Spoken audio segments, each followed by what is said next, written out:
Hello, this is a quick look at the Sony Xperia T. This has been out for a while now and the price is starting to come down. On the side you've got the USB socket, on the top you've got headphones, on the right hand side is where it's all at. You've got SD card slot and the screen lock and volume rockers and camera button. I'm not really a fan of the placement because you can see when you're holding it, that's pretty much, you want the volume rockers or something here instead of all the way down here. It's a bit awkward. When you fire up the screen, the other thing I'm not too much of a fan of is the auto brightness. This is pretty dull when you have auto brightness on, and in actual fact the best thing to do is to go straight into the display brightness and just take that off. Take off auto brightness, pump it up a bit, and it's much clearer. It's okay, it's quite smooth going through. It's Android 4, so you get a good version of Android.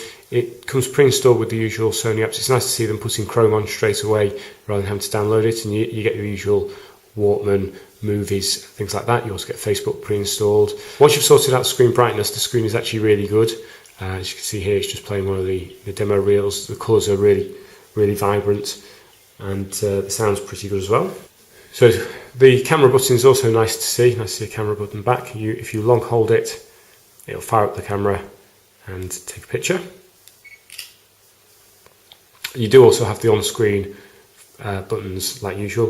One thing I'm not a big fan of is that there's no buttons at the bottom here. Instead you have to touch the screen to get the buttons to come up, whereas most phones would have them on the bottom, so you don't have to worry about the software not pulling up the buttons quick enough. You can easily switch to different apps. These are all the apps we've just been having a quick look at, just by pushing that button there, and there's some quick buttons at the bottom as well.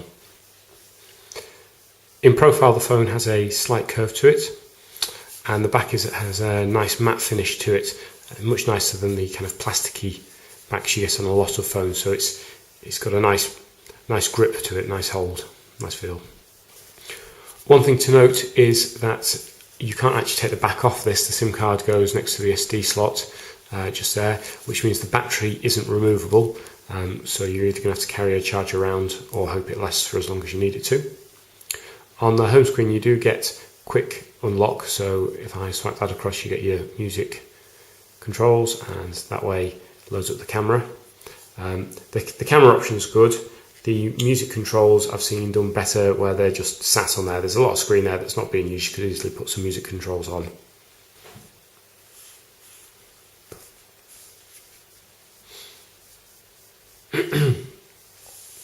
Overall, the Sony Xperia T is a good sized phone.